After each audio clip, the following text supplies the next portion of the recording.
이때 마지막 왕으로서 바빌로니아 제국의 최고를 장식했던 왕이 벨사살 왕입니다. 벨사살 왕입니다. 여러분, 사람을 죽인다 할 때 우리가 사살한다고 하지 않습니까? 총으로 쏴서 죽이고 할 때 사살한다 해서 우리가 이름을 그렇게 벨사살 이렇게 기억하면 좋겠습니다. 벨드사살이라는 사람도 있는데요. 그 사람 다니엘의 바벨론식의 이름입니다. 우리가 구분을 잘 해야겠죠.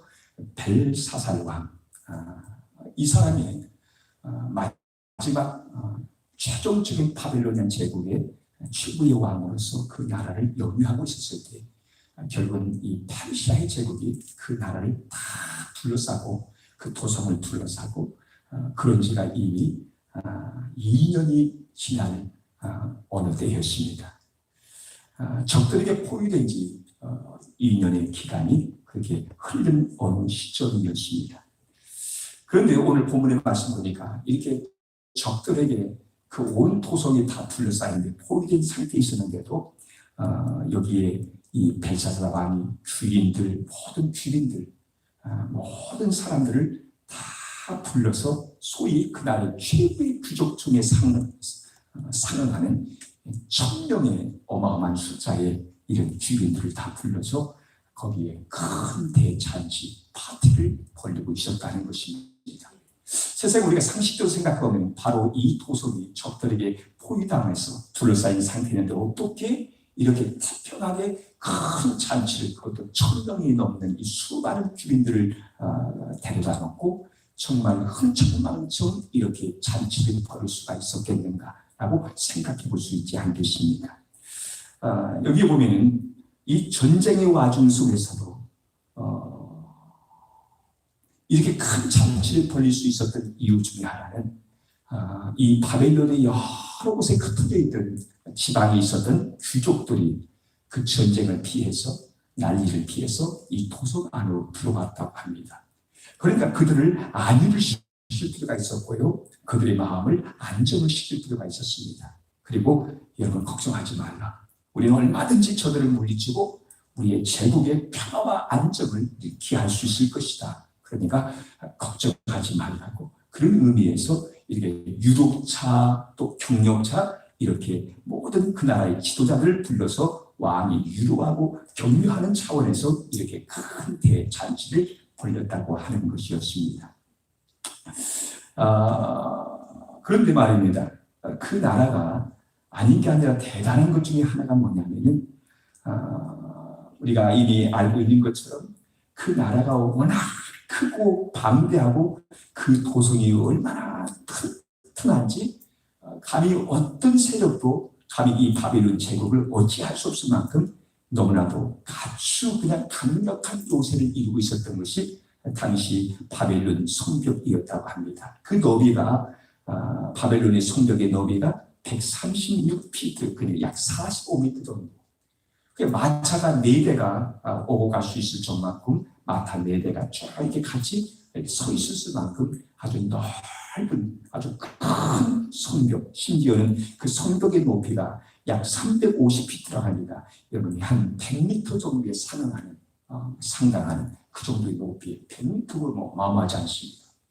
이 정도의 성벽, 또 45m 정도의 너비 두께를 가진 그런 성벽, 그리고 그들에게는 오랫동안에 여러 나라에서도 가져다 놓았던 수많은 양식들과 온갖 좋은 것들로 그 도성 안에는 그야말로 가득 차 있었기 때문에 쉽게 성 안에는 물도 충분하고 성벽도 뚫리지 않고 온갖 세상에서 끌어다 모아다 놓았던 모든 재화들이 가득 차고 넘쳤기 때문에 그까지 그 2년이 지나고 5년이 지난다 할지라도 까딱없이 견뎌낼 수 있을 거라는 그런 자신감이 있었습니다. 뿐만 아니라 유프라테스 강이 그 도성 밑으로 흐르고 있기 때문에 그 유프라테스 강의 그 강물을 통해서 얼마든지 급수의 문제를 해결할 수가 있었습니다. 그러니까 전혀 걱정할 것이 없다라고 생각하면서 1000명이 넘는 손님들을 초대해서 이렇게 대잔치를 벌일 수 있었습니다. 그만큼 그 마음속에 자신감이 있었던 거예요. 걱정 없다는 것이었습니다. 이제 시간만 지나가면 저들 스스로가 물러나지 않겠는가. 지금까지 수많은 또한 전쟁을 치루했지만 그때마다 그 고비를 얼마든지 넘겨본 그런 전력이 있었기 때문에 걱정할 필요가 없다는 것이었습니다. 그런 자신감의 발휘에서 지금 유로차, 평려차 그리고 그런 자신감으로 우리 큰 대잔치를 벌려놓았던 것이었습니다.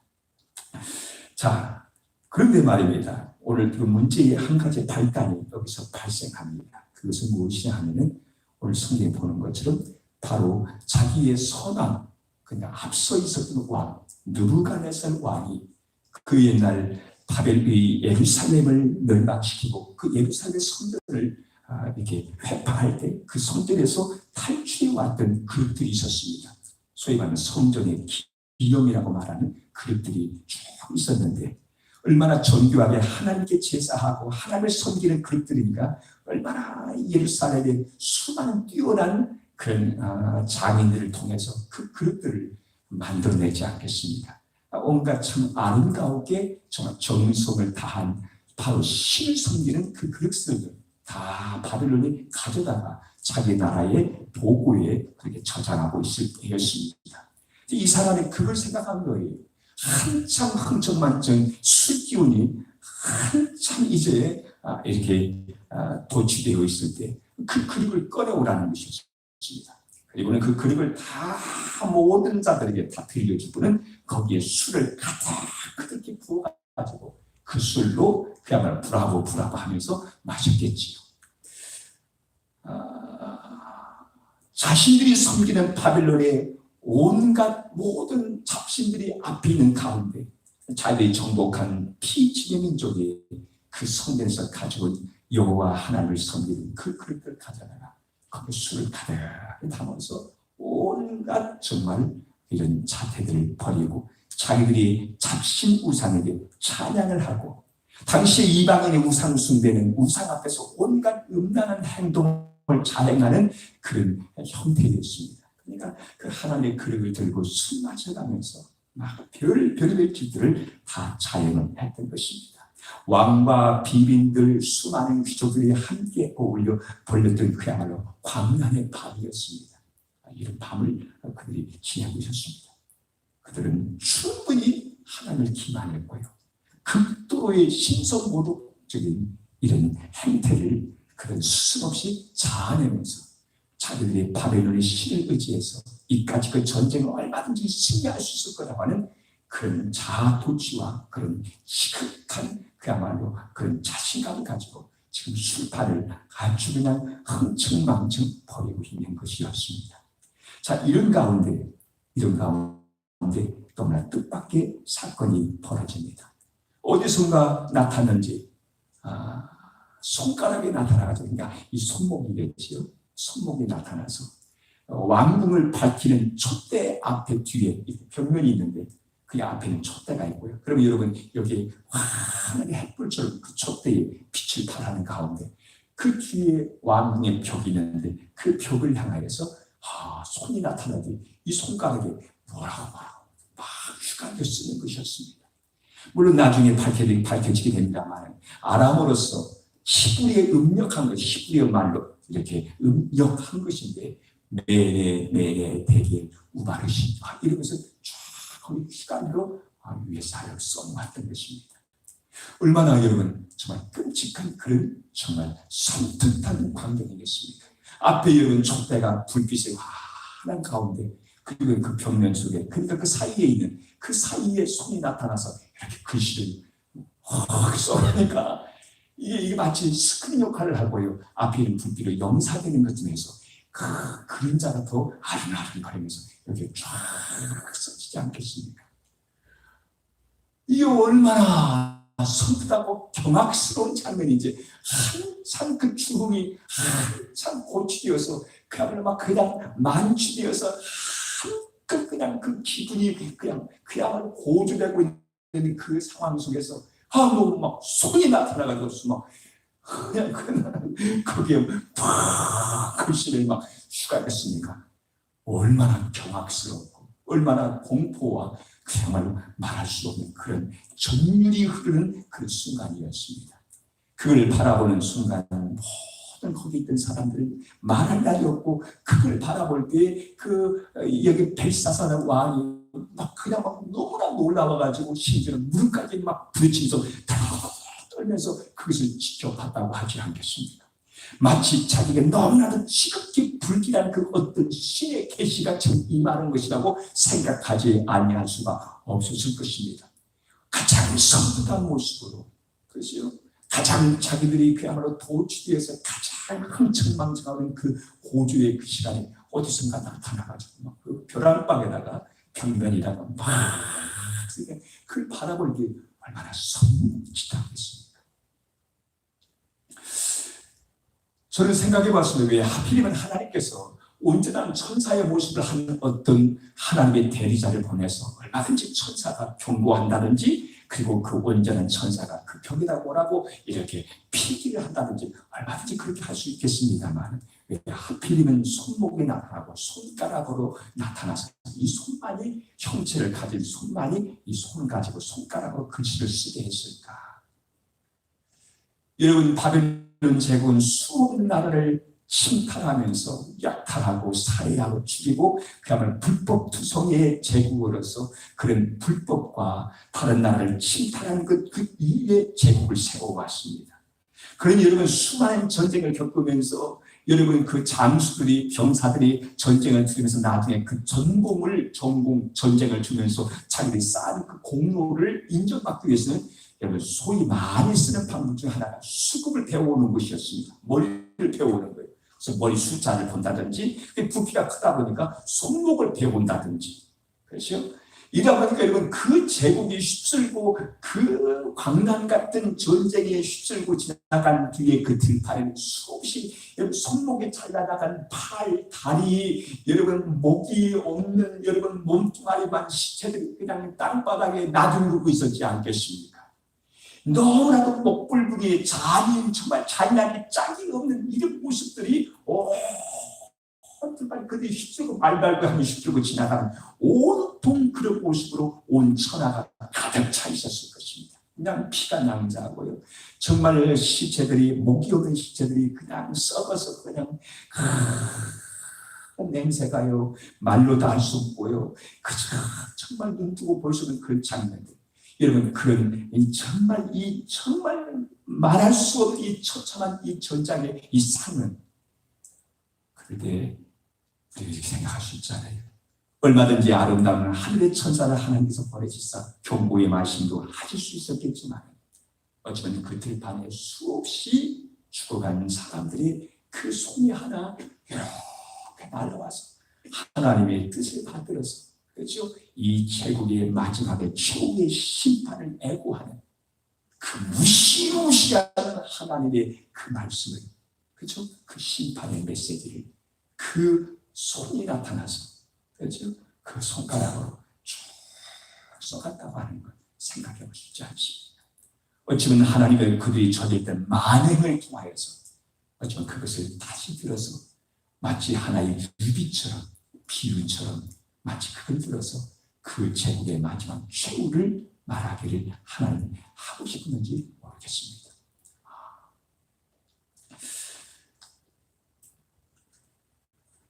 우리는 이렇게 돌아가는 여러 가지 상황을 보면서 정말 바벨론 제국이 결국 이렇게 나갈 수밖에 없겠구나 하고 생각해 볼 수가 있을 것입니다. 그들은 유프라테스 강을 믿었습니다.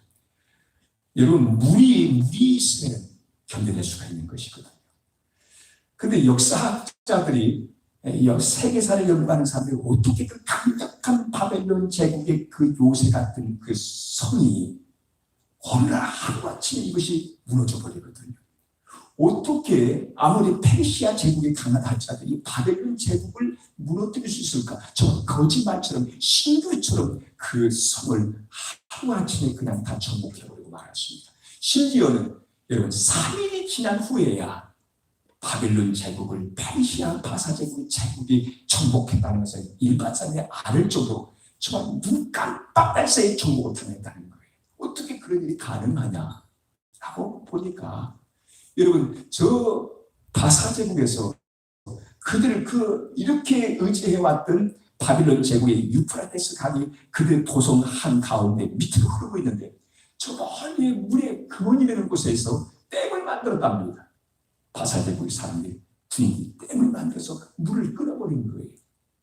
그 흐르는 물이 점점 약해지다가 물이 끊어지니까 여러분 물이 흐르는 그 수로가 어느 한순간에 육지처럼 되어버린 것입니다. 그러니까 육지처럼 되어버리는 그 순간에 밤의 시간에 그 수로를 육지로 변한 수로를 타고 그곳으로 그 군인들이 기습을 해서 그리고 잠입해서 한순간 성문을 열고 들어가서 그 밤의 도생을 멸망을 시켜버린다는 것입니다. 아무리 장구한 세월 동안에 아무리 막대한 재원을 부리고 아무리 막강한 수많은 사람을 시켜서 아무리 천하의 도성을 쌓는다 할지라도 그 다 뚫을 수 있는 또 다른 방법이 있었던가 봅니다. 결국은 그렇게 바벨론 제국은 허망하게 BC 539년에 멸망당하고 말았습니다. 오늘 우리는 성경을 읽으면서 몇 가지 질문을 해보려고 합니다. 어떻게 이렇게 바벨론 제국이 이렇게 망할 수가 있을까? 그 중에 한 가지 어떤 분이 이런 질문을 해요. 왜 이렇게 다니엘서에는 회개 망치간다거나 회개한 일이 꿈에 이런 어떤 신상이 나타난다든지 또 심지어는 그 동상 앞에서 절을 하지 아니하면 또 불술에 집어서 던져서 사람을 태워서 죽인다든지 또 사자굴 속에 집어넣는다든지 아주 그냥 무시무시하고 보통 우리가 생각할 수 없는 너무나 잔인하고 극악무도한 일들이 너무나 많이 이 성경에 기록되어져 있습니다. 우리가 다른 성경 똑같은 역사를 기록해놓은 11개의 상하라든지 역대기 상하 보면 여러분 거기에도 전쟁 이야기라든지 수많은 11개의 이야기가 나옵니다만 이렇게까지 이런 일들이 나오지 않아요. 그런데 다니엘서 보면은 다른 예언서와 달리 너무나 이런 일이 반복되어지고 또한 이런 일이 너무나 많이 빈번하게 나타나고요. 그것도 그 심도가 얼마나 정말 무서운 정도로 이런 일들이 정말 적나라하게 보여주고 있습니다. 도대체 왜 다니엘서에 보면 왜 이런 일들이 왜 이렇게 자세하게 이렇게 그려놓고 있으며 또 이런 것이 빈번하게 나타나냐 이렇게 여러분이 생각해보고 질문을 할 수 있지 않겠습니까? 맞아요. 충분히 생각해볼 만한 질문입니다. 왜 이렇게 해괴한 일들이 많이 이 나라 제국에서는 일어났느냐? 맞아요. 충분히 생각할 수가 있습니다.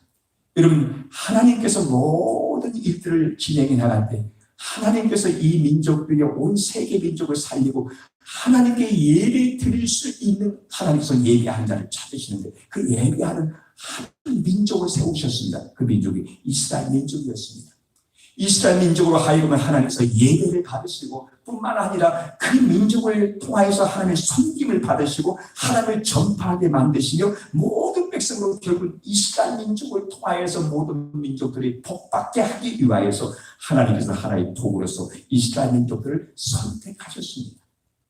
그리고 구약의 중심은 항상 이스라엘 민족이었습니다. 그들은 하나의 종자였고 하나의 씨앗이었고 그들은 그룹투였습니다. 결국은 그들로 비롯되어져서 역사가 전개되어지고 하나님의 복이 흐르고 유통되도록 하나님께서 그렇게 설계하시고 계획하셨던 것이었습니다. 바로 그 사명을 위하여서 사명 공동체로 부름받은 민족이 바로 이스라엘 민족이었습니다. 그런데 그 민족을 괴롭히고요 망하게 하고 포로로 끌고 와서 그리고 현재 이스라엘 민족이 살고 있는 땅이 바로 바벨론 땅이었습니다. 현실적으로 바로 지금 살고 있는 땅이 바로 그 현장이 바벨로니아 땅이었습니다. 그러니까 이스라엘 민족이 있는 그것이 역사의 현장이었고요. 이스라엘 민족들이 거기서 겪고 있는 바로 그 경험들, 그들이 겪고 있는 그 모든 체험들이 바로 하나의 역사의 기록이 되었고요. 그것이 성경에 남게 되었습니다. 뿐만 아닙니다. 당시에 모든 사람들이 생각할 때 온통 자기의 시야에 가득 들어와 보이는 것은 오직 바벨론 제국밖에 보이지 않았습니다. 모든 세계의 중심지는 바벨론, 모든 힘의 근원은 바벨론, 모든 세계의 문명의 중심은 바벨론. 그러나 여러분, 바벨론밖에 세상 사람들 눈에는 보이는 곳이 없었고요. 심지어 그 나라에 포로로 끌려왔던 유대 민족의 눈에도 바벨론이 명실상부하게 세상의 세계의 중심부가 바로 바벨로니아로 보이지 아니할 수가 없지 않겠습니까? 바벨로니아였습니다. 세상은 바벨로니아가 통치하고 있었고, 바벨로니아가 다스리고 있었고, 바로 왕과 같은 신과 같은 제국, 거대한 제국, 우상과 같은 제국이 바로 바벨로니아로 그렇게 부각될 수밖에 없습니다. 바벨로니아. 그래서 그들의 머릿속에는 아주 그냥 철두철미하게 온 세계는 바벨로니아가 통치한다. 그렇죠? 바벨로니아가 통치한다. 바벨론보다 더 강력한 나라가 있겠느냐? 바벨론이 통치한다는 것이었습니다. 그런데 성경은 여러 가지 이런 일들과 사건을 통해서 그 바벨론에가 통치한다는 이 명제 앞에 아니라는 겁니다. 아니라는 거예요. 하나님이 통치하신다. 하나님이 통치하신다. 잠깐 너희 제국의 제왕이 통치하는 것처럼 보여지겠지만 아니라는 거예요. 아니라는 거예요. 하나님이 통치하신다. 하나님이 통치하시고 하나님 다스리시고 하나님이 이끌어가고 계신다. 이스라엘 민족들이 이 징계와 이 고난 때문에 여러분 그 바벨론 땅에서 노예같이 살아가지만은 결국 이 생각, 하나님이 다스리신다. 여전히 하나님 우리의 왕이시다. 온 세상의 왕은 하나님이시다. 이걸 잊어버려서는 안 된다는 거예요. 너희의 삶이 구차하고 어렵고 힘들고 오늘 정말 땅바닥을 기어가는 그런 삶을, 구차한 삶을 살아간다 할지라도 이 생각을 놓치지 말라는 것이었습니다. 여러분, 그래서 하나님은 때때로 이런 일들을 자꾸 사건을 통하여서, 꿈을 통하여서 정말 생각할 수 없는 일들이 발생하게 하셔서 하나님 누누이 이 메시지, 이 시그널을 보내고 있는 겁니다. 내가 다스린다. 내가 왕이다. 비록 너희 눈에는 그렇게 보인다 할지라도 아니야, 내가 왕이야. 나 여호와 하나님이 내가 왕이구나. 내가 이 모든 세상을 내가 다 다스려가고 있느니라. 더욱 격렬하게, 더욱 강렬하게, 더욱 임팩트하게 하나님이 이것을 그들에게 주지시키기 위해서 내가 왕이다. 내가 다스린다. 내 뜻대로 될 것이다. 내 백성, 내 민족, 나를 섬기며 나를 알며 나를 예배하는 그 민족을 내가 다시 일으켜서 온 세상에 나를 전파할 민족을 내가 끝내 세우고 말 것입니다. 이걸 그들에게 깊이 각인시키기 위해서 하나님은 너무나 때로는 강렬하게, 격렬하게, 임팩트하게 이런 정말 해결한 일들 같이 보이지만 그런 사건들을 통하여 하나님 계속해서 시그널을 보내고 있었던 것입니다. 여러분, 그렇습니다. 결국은 그렇게 천하의 철벽 같은 제국, 세상에 그 누구도 어찌할 수 없는 금과 같은 제국, 바벨론 제국이 BC 539년에 멸망당하고 그 나라가 사라집니다. 그리고는 우리가 아는 것처럼 페르시아의 고레스 대왕이 등장합니다. 그냥 바벨론 제국은 사라지고 없어져 버리고요. 그 제국 대신 그 다음에 나타난 제국이 페르시아 바사 제국의 고레스 대왕이 등장합니다. 그런데 이 대왕은 아주 영민한 왕이었습니다. 그러니까 아수르가 같이 바벨론 제국같이 억지로 피치된 민족들을 억압해서 다스리다 보면 반발이 나고 쿠데타가 일어날 수가 있고 대단히 대대적인 그야말로 저항 운동이 일어날 수가 있습니까? 이 사람은 소위 문화 순화 정치를 사용합니다. 소위 말하는 종교 관용 정치를 사용합니다. 다 너희들 땅으로 돌아가라. 그 너희들이 자치적으로 너희 나라를 다스리라. 그리고 우리에게 조공을 바치라. 그리고 다스림을 받으라. 그리고는 너희들이 섬기던 기왕에 너희들이 섬기던 그 신전을 다시 세워서 재건해서 거기서 너희의 신을 다시 섬겨라. 그리고 잊지 말라. 나를 위하여 기도하고 또한 이 페르시아 제국을 위하여 기도를 했다. 굉장히 관대하게 관용정책을 썼습니다. 굉장히 머리가 좋은 거죠. 이 왕은요, 얼마나 이스라엘을 생각할 때는 정말 감사하고 고마운 존재이기, 이사야에서 보면 정말 메시아 같은 존재로 그들이 생각할 만큼 고레스 왕을 정말 존경하고 사랑하고 정말 자기의 마음을 다해서 정말 신의를 보냈던 이런 페르시아 왕이 고레스 왕이었습니다. 그러겠지요. 정말 꿈과 같은 일이 일어났습니다. 다 너희의 나라로 돌아가라. 그리고 성전을 짓겠다고 필요한 물자를 말하라. 또한 그 나라까지 돌아갈 동안 혹은 도적대라든지 산적 마적들을 만날 수가 있으니까 내가 호위병까지 보내주겠노라. 다 호의를 다 베풀어서 무사히 에스라와 스룹바벨이라든지 여러분 나중에 니헤미야까지 자기 나라에 무사히 돌아가서 결국은 예루살렘을 다시 재건하지 않습니까? 그 얼마나 고마워요. 그렇죠? 그저 여러분 놓아주는 것만 해도 감사한데, 노예에 있던 그들을 다시 돌아가도록 보내주는 것만도 감사한데, 성전을 짓겠다니까 성전이 필요한 걸 주겠다는 거예요. 또 사람도 붙여주겠다는 거예요. 또 병사까지 보내주어서 무사히 돌아갈 수 있도록 내가 호의해 주겠다는 거예요.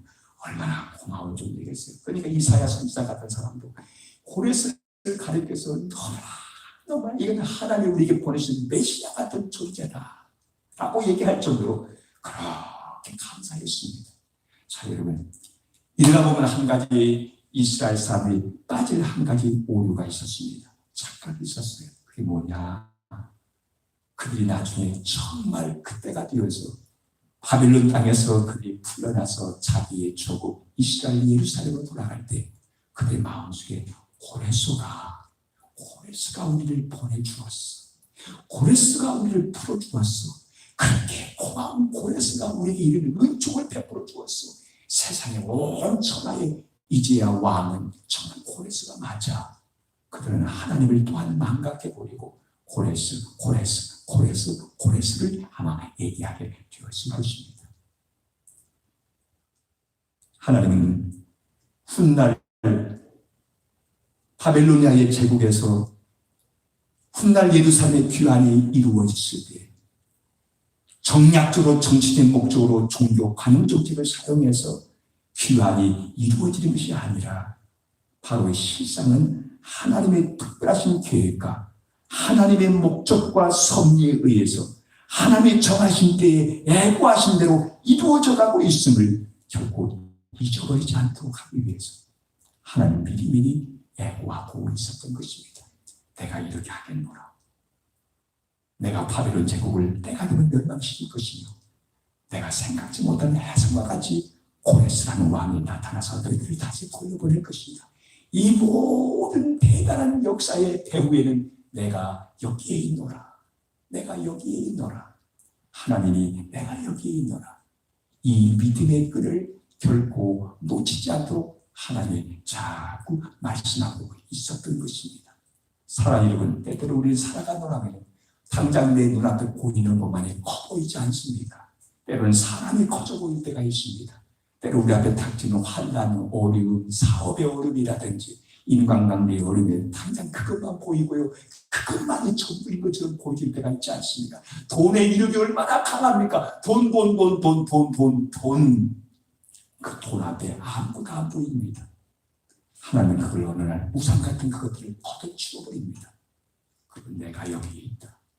너희를 다스리고 세상을 다스리는 이가 바로 나 여호와 하나님이니라. 그걸 꽉 붙잡으시도록 하나님 우리에게 다시 한번 재차 탐구하시고 때로 우리의 머릿속에 각인시켜 주시면서 그 믿음의 눈으로 세상 모든 만사와 범사를 바라보시도록 하나님이 교훈해 주시는 것입니다. 사랑하는 이 믿음 가지고 살아가시길 바랍니다.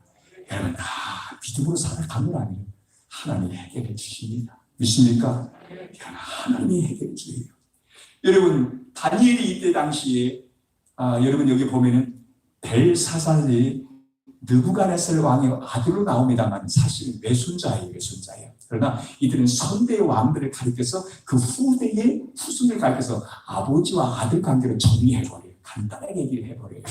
그래서 여기는 비록 아들이라고 하지만은 사실 느부갓네살 왕이 벨사살 왕의 아버지가 아니라 한참 몇 대를 거칩니다. 그러니까 어떻게 보면 할아버지예요. 외할아버지 같은 존재입니다. 여러분, 바로 이 사람이 왕으로 등극한 게 아니라 그 이후에 몇 번 느부갓네살이 죽은 뒤에 그 사후에 반란이, 그 느부갓네살의 아들이 엘무라닥이라는 아들이 이렇게 다시 그 왕위를 물려받습니다만, 근데 내제가 죽여버리고 그걸 뺏어가버립니다. 그리고 또 다른 또 사유가 또 그 아들 뺏어가요. 그리고 그 아들이 또 그것을 세습하고요. 이런 4가지 전변이 일어나요. 이런 과정을 매번 거쳐갑니다. 그러니까 우리가 생각할 때 이런 의문을 가질 것이 뭐냐면, 느부갓네살 왕 때에 하나님이 그에게 나타나셔서 꿈을 통하여 말씀하시고, 만약 내가 깨우치지 못하면 내가 짐승과 같이 되어서 하늘의 이슬에 맞아서 몸이 젖을 것이며 무려 7년 가까운 세월을 내가 짐승이 되어서 온 광야를 유리하며 그런 얘기를 말씀해 주지 않았습니까? 그 나중에 그걸 깨닫게 되었어요. 그리고 나중에 그가 제정신으로 돌아왔을 때 그 입으로 하나님이야말로 지극히 높으신 하나님이시고 우리가 다스리는 것이 아니라 하나님이 다스리십니다. 라는 고백을 드리지 않습니까? 찬양을 드렸어요. 찬송을 드렸어요. 하나님을 존경합니다고 말하고 온 자기가 다스리는 모든 제국의 온 구석구석마다 부름을 내려서 하나님이 이 제국을 다스리노라. 그 하나님을 거역하지만 이렇게 포부름까지 내렸던 사람이 바로 여러분 선대의 왕이었던 느부갓네살 왕이었지 않습니까? 그런데 어찌 몇 대를 거쳐온다고 하면서 벨사살 왕도 하는 그걸 가만히 잊어버리고 세상의 예루살렘 성전에서 하나님을 섬기며 하나님을 제사하던 그 귀중하고 거룩한 글을 갖다가 세상에 수천하시는데 그저 흥청만천 그저 육체적인 쾌락을 만족시키기 위하여서 그것도 여러분 한두 사람도 아니라 여러분 1000명 가까운 사람들 앞에 그 예루살렘의 그 성전의 기념을 가져다가 그걸로 술을 따르면서 마시면서 그야말로 이것이 하나님의 분노를 사지 않을 수가 없지 않겠습니까? 그런 여러분 나중에 다니엘이 그 글자를 해석합니다. 메네 대개 우바르시 세고 메네는 센단 말입니다. 마치 여러분 동전을 이렇게 세는 것처럼 세고 메네 반복되잖아요. 세고 또다시 세고 하나님이 어느 제국 어느 한 운명을 끝장낼 때 하나님이 그냥 간단하게 그렇게 끝장내지 않습니다. 하나님도 나름대로 다 그를 평가하시고 그걸 살펴보시기 위해서 하나님도 세고 오늘 이 벨사살 왕과 이 제국을 하나님이 심판하시는데 그 심판을 앞에 두고 하나님께서 최후로 마지막으로 다시 세는 거예요. 세고 또 세고 그리고 저울에 달아보았다는 거예요. 그게 부족한 거예요. 아무리 어떻게 해보라도 부족한 거예요. 그래서 하나님은 그 제국을 쪼개버리기로 결국은 하나님을 우바르시 나누겠다는 거예요. 쪼개버리겠다는 것이었습니다.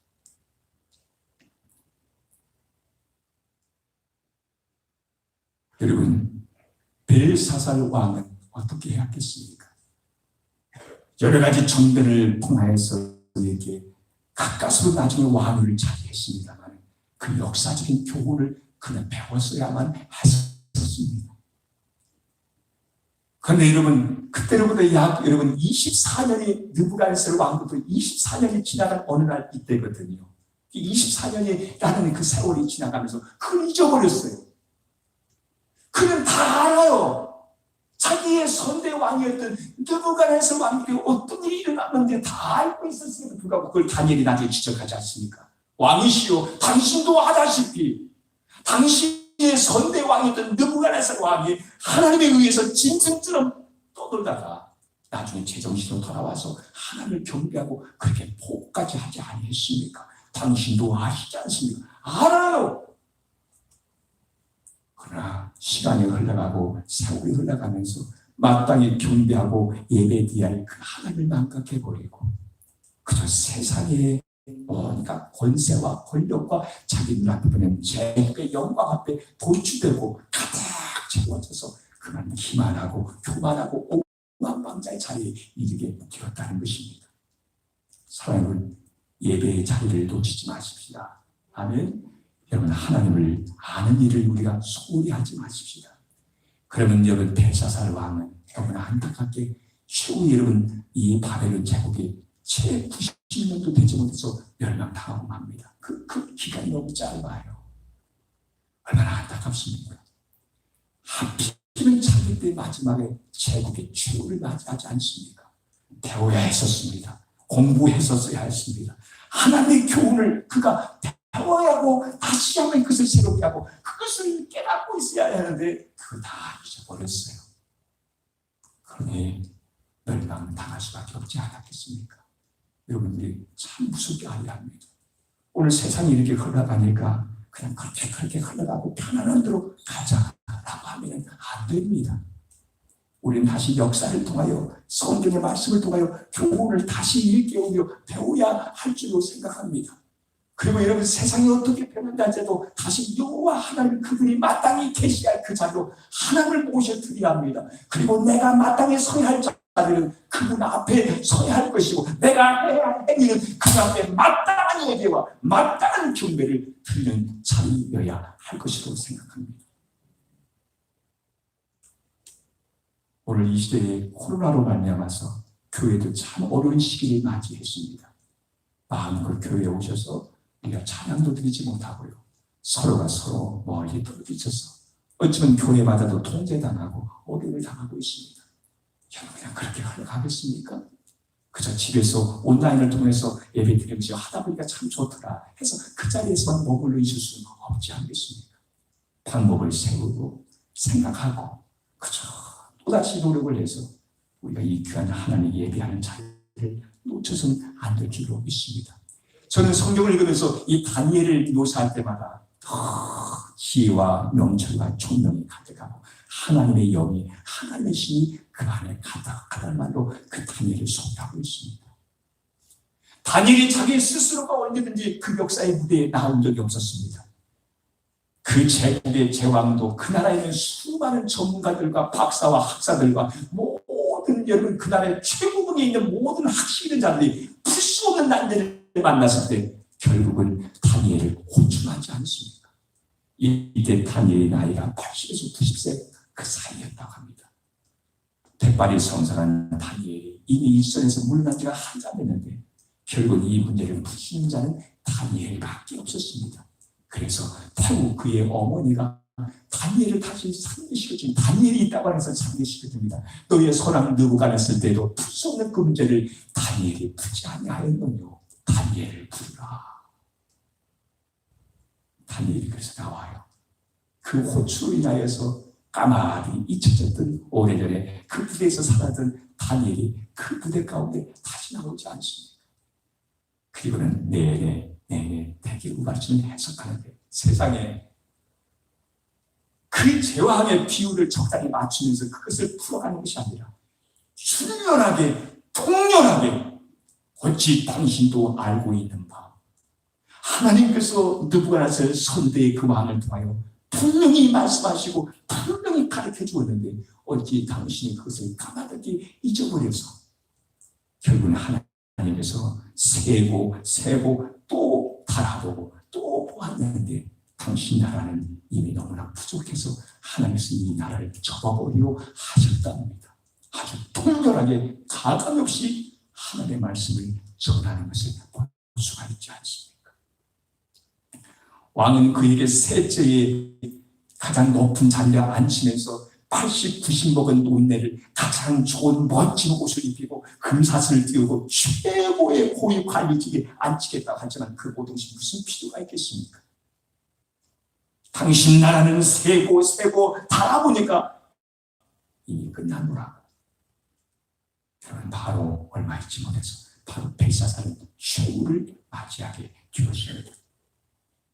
사랑은 비단 이것이 어찌 벨사살 그 사람 한 사람에 관한 얘기겠습니까?